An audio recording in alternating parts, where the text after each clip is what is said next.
brand spanking new D-MAX. I have done 122 kilometres on the blacktop. First time taking it off-road. Oh, let's get into it.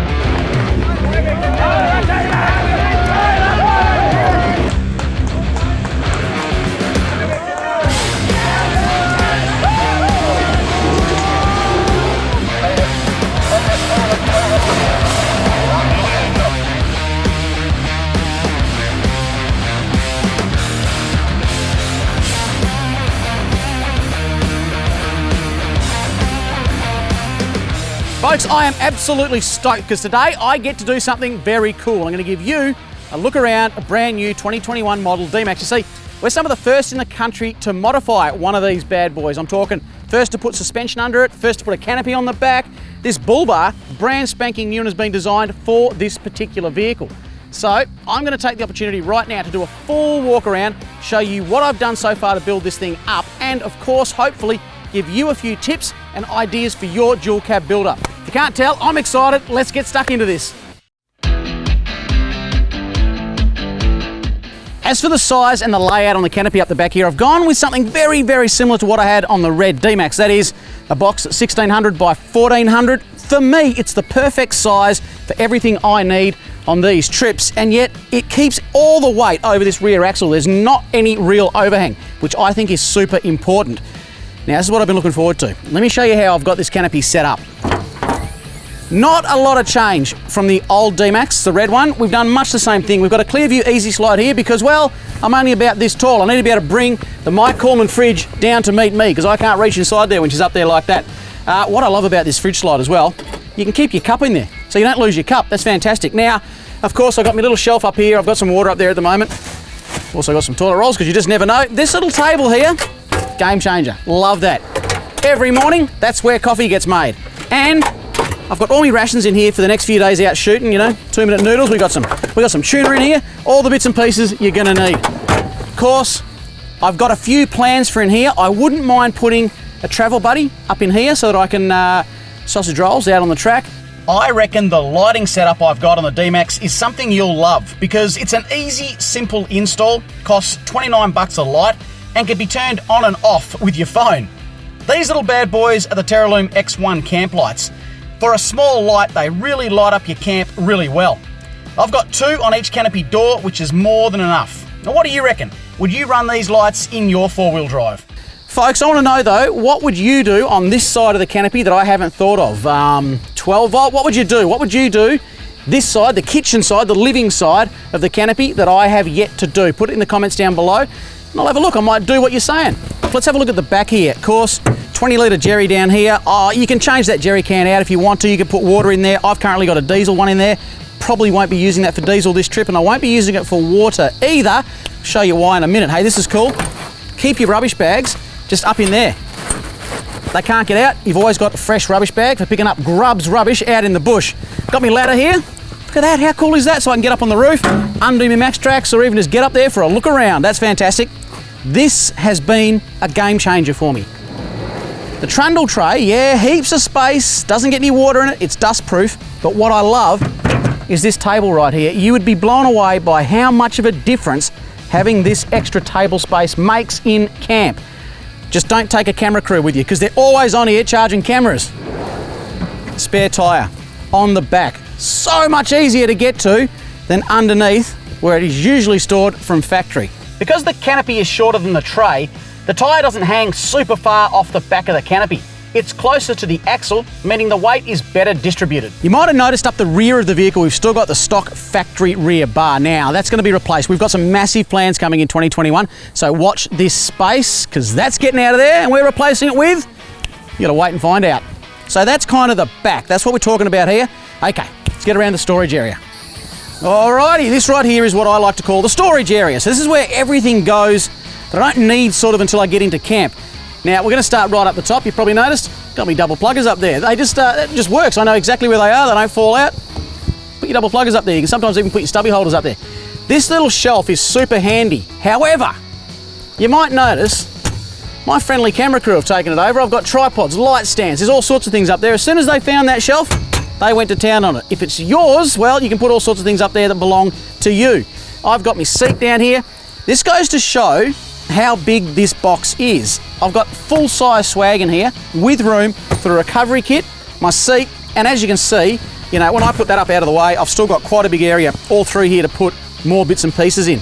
Then of course, behind all this, we've got my dual battery down here with my C-Tech system up in here, all fused, display panel here, and of course the all-important USB sockets in here for doing charging.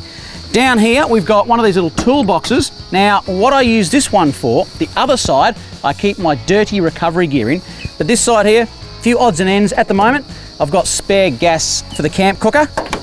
That is how I have currently got my storage size set up. One more question for you folks, because I love your input. On the storage side of this Canopy, what else would you do? What else would you do on this side, the storage side, the old MITS alloy Canopy? Alrighty, we're up the business end of the four-wheel drive right now, and this is a brand new bar from TJM. I went with the TJM bar for two very, very good reasons. First and foremost, this bar has built-in rated recovery points, meaning I don't need to go out and purchase separate recovery points to mount in there. It's all attached to this very solid bar, and also the bar is IDAS compatible, meaning all my sensors, everything built in, and it works superb. Of course, we've got mounting points for the Terralume light bar here. We've got a rumble winch down here. If you can see, right down underneath here. Bash plates down underneath there to keep everything protected up underneath the vehicle. And as we all know, if you're going to have protection at the front, you've got to run it down the sides. We've got sliders. We've also got scrub bars. Now, I reckon this just looks super cool.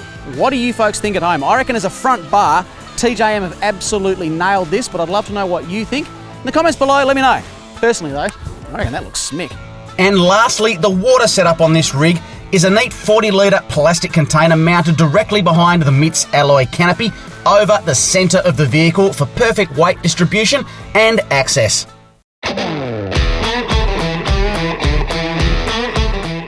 Rightio, when it came to suspension, we really put it to fulcrum. You see, they had to come up with something brand new. And what you're seeing in there is the very first suspension they ever made, 2-inch lift for a 2021 D-MAX. How cool is that?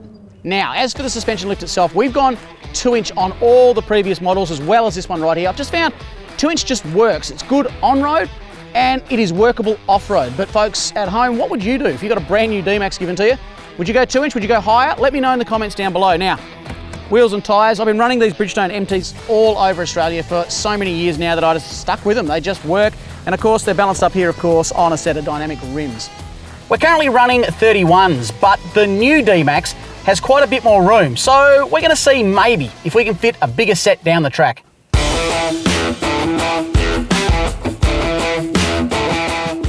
Now, as for car-to-car UHF comms, I've stuck with Uniden. They just work.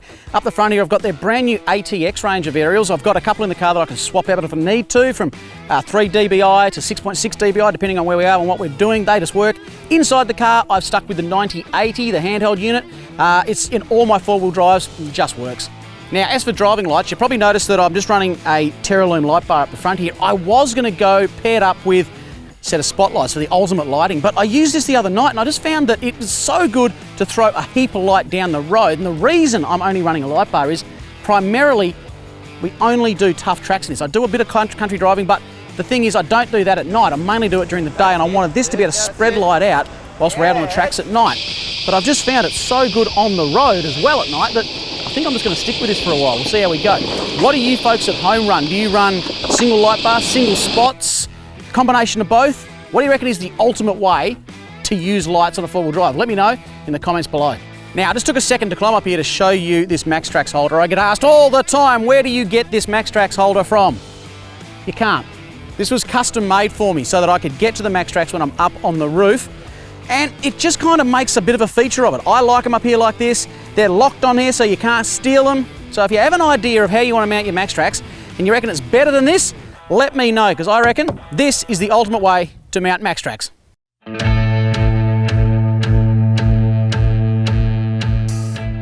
Of course, being a brand new vehicle, the very first thing I've done is put a set of Razorback seat covers on so that the seats are in factory condition. All right, as for the interior of the D-MAX, well, it has changed significantly, starting with the most important feature.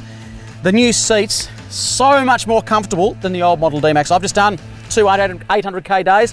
Perfect. Now, The IDAS system that comes with the new D-MAX did take me a little bit to get used to, but now that I've mastered it, I rate it extremely highly. It works so well on those long highway drives. Just means you can just sit back and just relax a bit more. Really, really good. This new screen they've put in here, rate that very highly. Again, first saw it, I thought, am I going to use that much? I use it all the time. So as you can see, the interior is just significantly better than the last one. Down here, of course, we've got that important button, factory rear diff lock. We had to put an aftermarket one in the red D-MAX, the factory diff locker. Works a treat. So as you can see, internally, big difference. I really, really rate the 2021 D-MAX internals. The externals look fantastic. The mods we've done so far, I reckon it's just one of the ultimate tourers that I've ever been in. But folks, what do you reckon at home? What do you reckon I should do next to the D-MAX? Is it a bigger lift? Is it bigger tyres? Should I go to 33s? What do you reckon I should do next overall on the D-MAX? Because I'm going to tell you what I am about to do next on the D-MAX. I'm going to start her up and go and hit some tracks. I'll catch you guys later.